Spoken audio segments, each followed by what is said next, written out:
morning guys. Magpakain na tayo sa ating mga alagang baboy guys.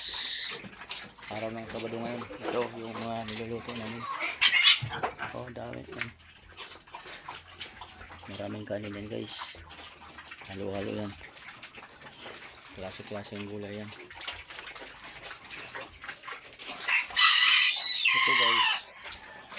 Yan, hindi ko pinapakain ng gulay ito kasi may isang buwan pa lang yan siguro ang binibigyan. Ito, yan, hindi malaga.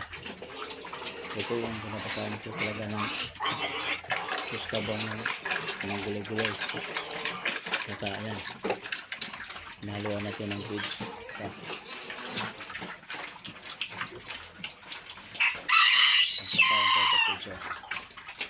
Ang kilo lang yung pinapakain kong PC tulog guys, para makatipid. Ito, marami rin naman gatas. Okay.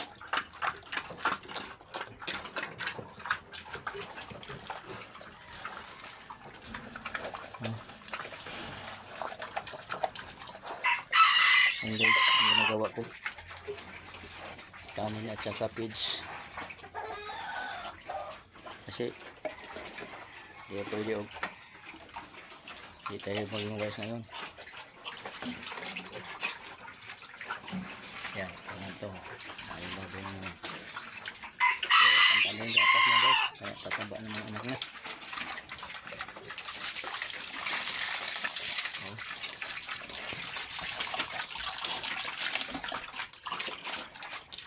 Ayan lang yan guys, diskarte lang tayo sa buhay kasi hindi pwede diskarte, wala. Kung kasi dito sa lugar namin, karamihan dito mag-alaga ng baboy, yan ang ginagawa nila. Tinuruan nila kami para makatipid, kaya ayan, tipid talaga. Kaya kayo guys, kung sino man yung mag-alaga ng baboy, depende sa kung marami kang pambili ng pagkain ng pigs, i-feeds mo lahat. Pero kung alanganin ka, ilang piraso lang din yung alaga mo. Pag sininta mo, malaki na ang baboy mo, malaki ang timbang, malaki naman ang gastos. Samantala ng ganito, kung kailang gastos mo, malaki rin naman ang binta. Kaya guys, tsaga-tsaga lang talaga kami ng fish.